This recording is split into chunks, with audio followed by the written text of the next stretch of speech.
In the headlines, Roseau City Council employees stage a protest action over wages and other internal matters.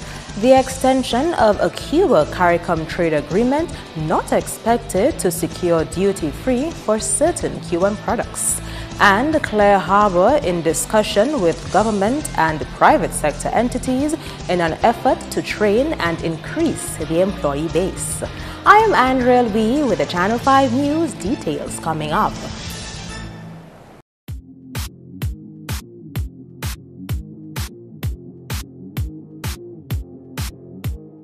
Thank you for staying with us. First up, protest action outside the Roseau City Council early Wednesday morning.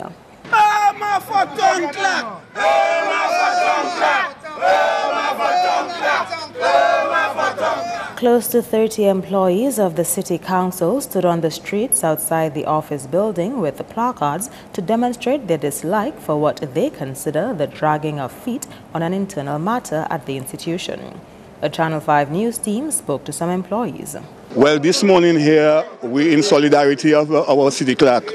Yes. Our city clerk was elected legitimately, and it seems to me the mayor dragging her foot, and she seems to want to brush the process aside. So right now we're here this morning in solidarity of our city clerk, because without our city clerk, there is no wages for us at the end of the fortnight. What's the name of your city clerk? Mr. Irma Rustin. There was another gentleman contesting the seat, but she beat him convincingly.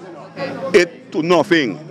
So that we prove, we saying that she is the right person for the job, and we'd like the mayor to, right now this morning, sign her up officially as the city clerk. I've been working in the city council for 13 years, and that place does have problems because we had a first town clerk, which was Mr. Benjamin, and he wasn't checking us good at all. Because when come for our money, when come to the ending of the month, we always get money the second week in the other month. The fortnightly pay workers, they getting money. Sometimes every 3 fortnights they getting money. Every time Mr. go out with swinging stars and Irma is acting, she is making sure that we get our money on time. When the month end, we get our money all like the 27th, the 28th. And when he was there, we wasn't getting that at all. Meantime, Secretary-Treasurer of the Waterfront and Allied Workers Union, WABU, which represents the City Council employees, shed some light on the matter. According to Augustus, Ms. Augustine's acting appointment ended on 31st March and she was not reappointed to act. Hence, the workers were concerned about receiving their payment on time. At the council statutory meeting last week Wednesday, members did vote that Ms. Augustine be appointed to the post of city clerk. Now, the process, as I understand it, is that the council have got to make a recommendation to the minister for the appointment of a city clerk, or the town clerk as we know it. Now, that letter have not been issued to the minister for her action. Hence, the workers having been advised that this letter should have gone out, and there in fact a reluctance on the part of the mayor to so do precipitated the action this morning in terms of protest. Augustus says that he did have a telephone conversation with the mayor, Irene John, and relayed the outcome to the employees, at which stage things subsequently returned to a state of normalcy. I got an agreement in principle that the mayor would in fact proceed along those lines, that she would make every effort to get the letter in, notwithstanding the fact that she did in fact tell me that with that letter should be an evaluation of Ms. Augustine. So the position is that I think by this afternoon, as she indicated, she will try her best to honor that little agreement that we have, so it could in fact calm the situation. On the basis of that, I have informed the workers that they should restore the situation to normalcy by tomorrow, giving us this additional day in which to get some sort of reaction, even from the minister once she have received that letter. But the point must be made that council does not appoint. Council makes a recommendation to the minister for the appointment of the individual. So that is where we are. The appointment of Irma Augustine as City Council clerk was just one of the reasons for Wednesday's protest action by City Council employees. Staff had taken to the streets to voice their dissatisfaction with other workings at the City Council. Specific mention was made of uniform and gear, especially post-Tropical Storm Erica. Mostly all of us get affected. We don't get no money, we don't get nothing. Up to now, I'm suffering in my foot. And I still can't get a boot. Since before the hurricane, And up now, we still can't get a boot for us to work. And they'll give us no money. After we come to the hospital, all of us were affected. Most of us go in that jail was affected. And nothing, the mayor was the watch us had nothing. They don't give us no money, nothing. Just a flat pay, and we fed with the nonsense there. Up to now, none of us there. We don't have no boots up to now. And we fed with the nonsense there now. We fed up and we just cannot take it again. What's that?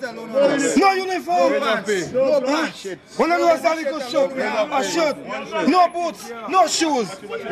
And up to now, we cannot get the money. To these concerns, Augustus says the union has worked out agreements for employee benefits. We have more or less received from the council the position of council in terms of the wage increase, the position of council in relation to uniforms. The position of the union was that we were not going to ask the council to issue new uniforms because in fact they issued uniforms for 2016 very late, in October. So we said that for November, the council should seriously consider, and you have seen it in their letter, that they will make payments towards the uniforms of the workers. Now that is a recommendation that we made, and that was in fact an acceptance, and that have been confirmed by the letter. The Secretary-Treasurer says employees at the Roseau City Council should see an improvement in their salaries later this month. The City Council, having been faced with its own challenge in terms of funding money and the subvention that they receive from government, we took into consideration that there have not been a wage adjustment since 2016, so we agreed to a freeze for 2016, and then we will get a 2% for 2017 and 1% for 2018. That is guaranteed, and the management have indicated that the new rates will be effective from the fortnight ending the 12th of April, so we're looking towards that and to look at the question of the uniforms. And of course, we have to address the concerns of the workers in relation to equipments and protective gear and that type of thing. In more top stories, Clear Harbor Dominica is working on a plan which will result in a partnership with various institutions to provide pre-employment training for young people. General Manager of the call center, Luther C. Jr., met with Prime Minister Skerrit and Minister responsible for investment, Dr. Colin McIntyre, last week, and officials of the National Employment Program on Monday to discuss the idea. We're trying to partner with what we've termed Mission 57. If we get 100 applicants here at Clear Harbor, about 57 can't get through our very basic language skills and testing skills. So we're wanting to partner with the community, with the government, with DSC, the high school system, on how can we create workshops that will better prepare the young people that were quite often a first job. And so how do we better prepare them for that transition into the business world? After the Prime Minister, we met with the NEP. And so we've started creating, and at a high level, the draft of what those workshops will look like, the content. And so we're in the very initial planning stages of hopefully something big to help the entire business community as we get young people out of those institutions. How do we prepare them for the working world? The plan looks at the bigger picture of enhancing the country's service industry and not primarily focused on Clear Harbor benefiting. We could definitely make it Clear Harbor content. But I think in the spirit of partnership, I would really want it to be more about the service industry. That's really a huge industry that's coming here with the Marriott now building up in Portsmouth, with Marriott's come restaurants and other activities. So we can really make it generic enough from just a customer service standpoint. And if we end up benefiting from it by getting better prepared applicants, then all the better, right? It's part of our own investment as well. The meetings with the Prime Minister and the other ministers is to try to create a partnership that would be a little more generic, but obviously beneficial to me as well if we focus on a service type mentality. On the possibility of expanding the business, C says coming out of an increase in its staff last year, the company is not looking to do so right now. At the fourth quarter of last year, we've added 150 jobs since last year. So right now, we're busting at the seams. So part of the conversation with the Prime Minister was just letting him know we've reached to Aid Bank about, now that we're full here in the 3 Canefield sites and also in Marpin. We're at our biggest size we've ever been. What happens next? If I had to have some space to grow some additional jobs, where would I be able to go? So part of it is a real estate, just looking at what's next. And as well, if I have the opportunity to expand to a larger account, do I have the prepared population to be able to add those jobs? So it's kind of a twofold strategy for us. If I can expand, do I A, have the real estate, and B, do I have the talent? Coming up, the EU's commitment to helping civil society organizations in the region with the integration process.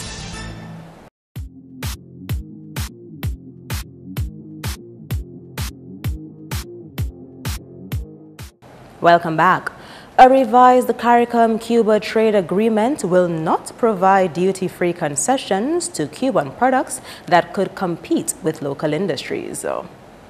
This follows a recent extension of a Cuba-CARICOM trade agreement at the 10th meeting of the Joint Commission between CARICOM and Cuba held last month in Havana. Director of Trade Mathan Walter says part of the agreement would require renegotiating provisions and being responsive to requests of members party to the agreement. The Cubans made a request to allow them greater market access into the marketplaces of the more developed member states of CARICOM, and I want that to be stressed. So in other words, they're asking nothing out of the less developed countries such as Dominica. They're not asking you to give them duty-free treatment or anything of that sort. Their interest is in Jamaica, Barbados, Trinidad, Guyana. In the context of those negotiations, Dominica has to be concerned about its own interests. And where its interest lies is in products that it trades with the MDCs, which the Cubans are asking for duty-free treatment in. And this was the interest of not just Dominica, but all the least developed member states of CARICOM. Walter says Dominica does not think more developed CARICOM states should grant Cuba duty-free on certain goods which it exports or plans to export. And obviously the more developed member states of CARICOM worked very well with us. They took up on the list, and for those particular products they did not grant duty-free exemptions. Of interest to Dominica particularly was wooden furniture. Very early in the CARICOM-Cuba negotiations, somewhere along the line, I don't know if it was, with. Walter says investigations identified several furniture producers in Dominica, and Dominica's concern was raised with CARICOM's Council for Trade and Economic Development. Consequently, Cuba authorities agreed with CARICOM on the matter. Additionally, we have the abattoir coming into play. And we are clear that the byproducts of the wood chippings are very important to the poultry producers who would be producing for the abattoir. So we saw the link between the furniture industry, the government abattoir initiative, and maintenance of a protection that would allow the local man to get more of those projects, and therefore to be able to have a sustainable living.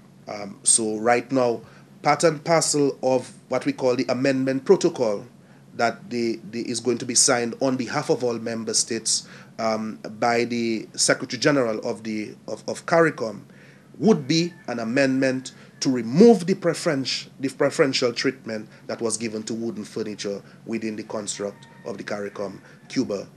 The cooperative aspects of the Cuba-CARICOM trade agreement remain.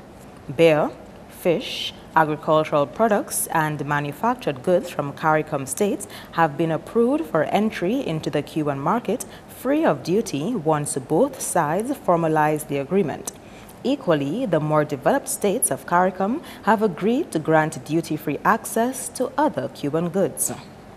The European Union says it is committed to helping regional civil society organizations play an improved role in the regional development and integration process. National Authorizing Officer of the European Development Fund, Caroline Roberts, was addressing a one-day workshop for non-governmental organizations, or NGOs, on Tuesday. It looked at developing NGO-specific policy and is part of a nearly €1.8 million effort under the 10th European Development Fund. In light of this, we must also be cognizant of the fact that a strengthened CARIFORUM civil society is important in the context of the CARIFORUM EU Economic Partnership Agreement, and it will form the basis of CARIFORUM's participation in one of the EPA's main institutions, the Consultative Committee. The Caribbean part of the Consultative Committee is potentially far more important than being just a function of a trade agreement, as it is the only formal regional mechanism that attempts to bring all of civil society together.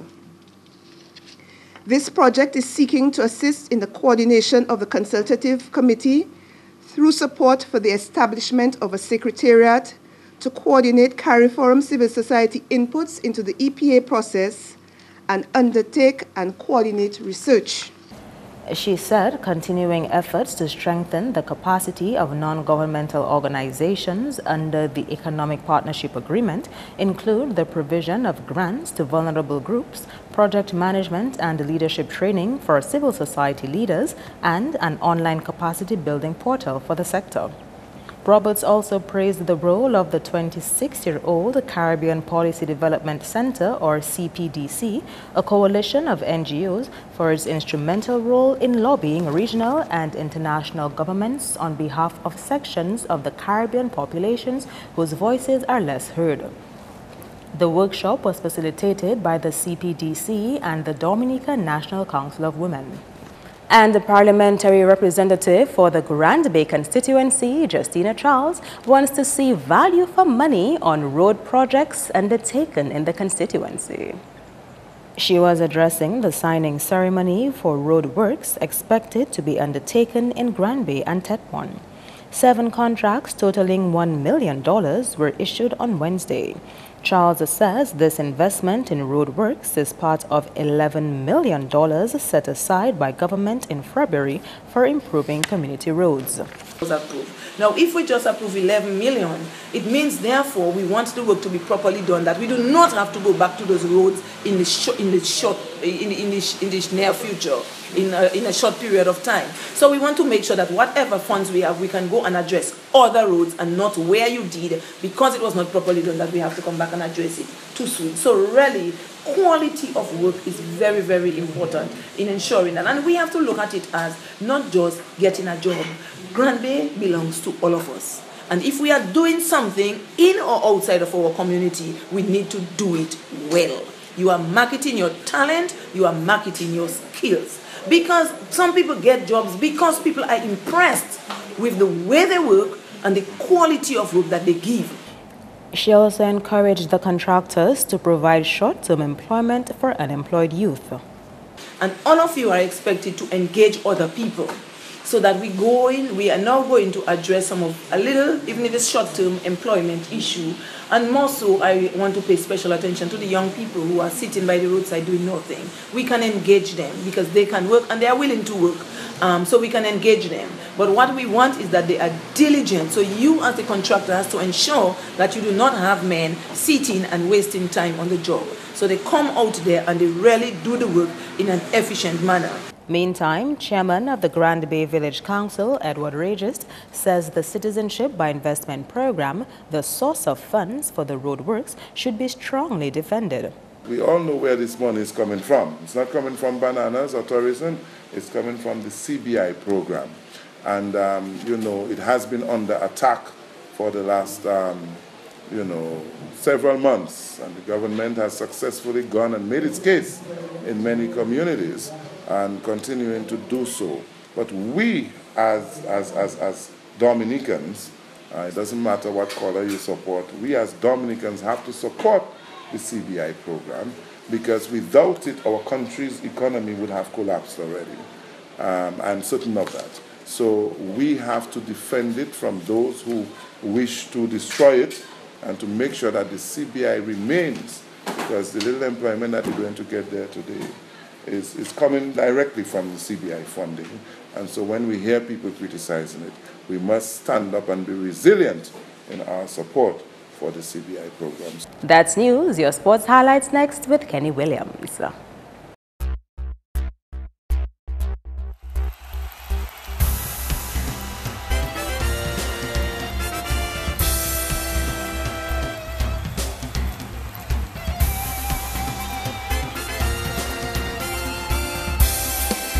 First up in sports, sports coordinator Trevor Shillingford empowered young cricketers to take advantage of the opportunities available to them and strike a healthy balance between sports and academics. His comments at the opening of the 2017 First Domestic Insurance Secondary Schools Under-15 Cricket Championship on Wednesday.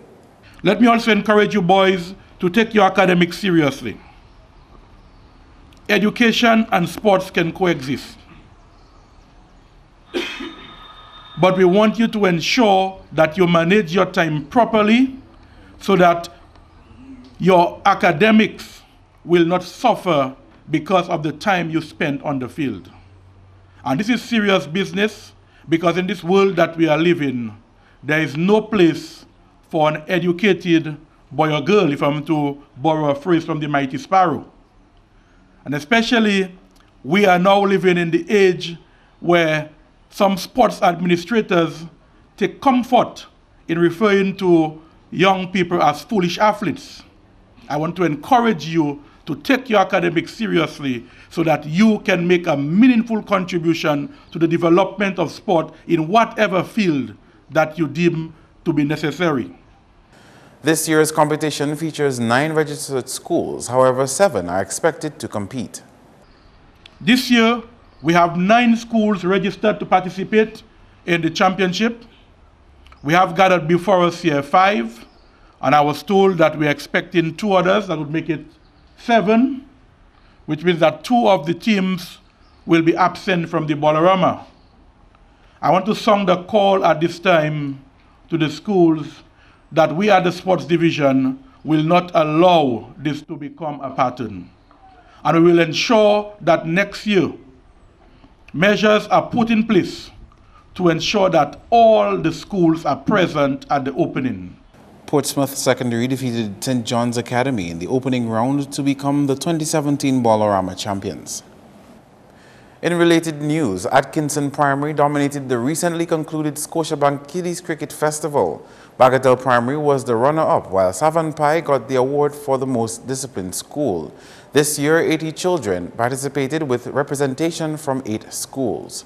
On May 12, at the lunch break of the West Indies versus Pakistan Test match, the students who participated in the festival will take part in an interval display at the stadium. The West Indies versus Pakistan Test, carded for Windsor Park, is scheduled to run from May 10 to 14. Moving on to football, the Portsmouth and Isaiah Thomas Secondary Schools played to a 2-2 draw in the only match of the DFA Sports Division Schoolgirls League on Tuesday. Star Humphrey scored both goals for PSS, with Jody Joseph also getting 2 for ITSS. The league continues on Thursday with the Dominica State College taking on Northeast Comprehensive at 3 p.m. at the Stock Farm Complex. Meantime, there were wins for the Grand Four, Calibishi and the Roosevelt Douglas Primary Schools in the semi-final of the National Bank of Dominica Primary School Boys League on Tuesday. In the RDPS versus Grand Four game, Grand Four won 3-1. In another match, St. Mary's Primary and Calibishi played to a 0-0 draw after full and extra time. However, Calibishi was victorious on penalty kicks, winning 4-3. Finally, in the third place game, RDPS won 2-0 against SMP. The final is carded for April 12. Next up, President of the Dominica Olympic Committee, Felix Wilson, says 2018 is the year for celebrating sports in a big way here. This, as the country's lead body on sports, unravels some of its plans in light of Dominica's 40th anniversary celebrations. We have a big plan for 2018, which will be the 40th anniversary of Dominica's independence. And sports has to give something. And we are thinking of having games that we can manage, that is suitable, that doesn't require building infrastructure, stadia, etc. It would be called the Nature Island Games. So people in the region would be invited to participate in hiking, in mountain bike, swimming in the sea, canoeing. We have kayak canoeing, we give to the tourists. We can engage regional people in this. Small teams, okay, of say between 10 and 20. He says this initiative can provide a lot of benefits for the economy. So think of it, if let's say we invite some 16 countries in the Caribbean, with each bringing 10 or 20 persons, are we talking sports tourism? Do you know the benefits, the spin-off, economic and social benefits? So that is what we are all about in the Dominican Olympic Committee, to facilitate that, okay? We will have officials to oversee, but it will not be based on competition per se, but more participation, to interact with nature, because that's what we have to offer. Back with more cricket. Sunrisers Hyderabad won the opening match of the Indian Premier League by 35 runs against Royal Challengers Bangalore on Wednesday. Batting first, Yuvraj Singh and M. Enrique scored 62 and 52 respectively to help Hyderabad reach 207 for 4. Set 208 for victory, RCB folded on 172 in 19.4 overs. Chris Gill added 32 and Kedar 30. That's all the sporting highlights for now. I am Kenny Williams. Join us next time.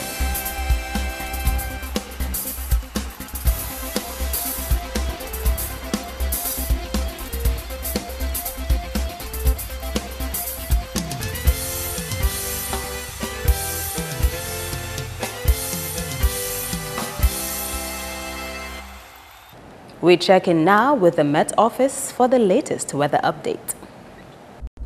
Good evening. Welcome to the weather report and forecast. I am Viola Pascal. We begin by taking a look at the infrared satellite imagery that continues to show an absence of deep convection across the area as a high-pressure system continues to dominate. The visible satellite imagery, however, shows a band of low-level clouds that brought some well-needed shower activity across Dominica last night into the earlier part of today. The radar imagery continues to show some lingering shower activity made across the central portions of the island chain. The forecast for tonight, expect partly cloudy conditions with a few scattered showers, and similar conditions can be expected into tomorrow. For the marine forecast, seas are expected to be moderate, with waves peaking near 7 feet. Small craft operators and sea bathers should continue to exercise caution. Over the next 3 days, expect generally fair conditions on Friday, and partly cloudy to cloudy conditions with some scattered showers on Saturday. Across the Caribbean, expect partly cloudy conditions with a few scattered showers. For the international cities forecast, partly cloudy conditions in New York with some showers, partly cloudy conditions in Miami and London, and clear skies in Caracas and Beijing. The sun will rise tomorrow at 5:57 a.m. and set at 6:19 p.m. For further information, call the weather hotline at 447-5555 or visit the website at weather.gov.dm. Do have a good evening.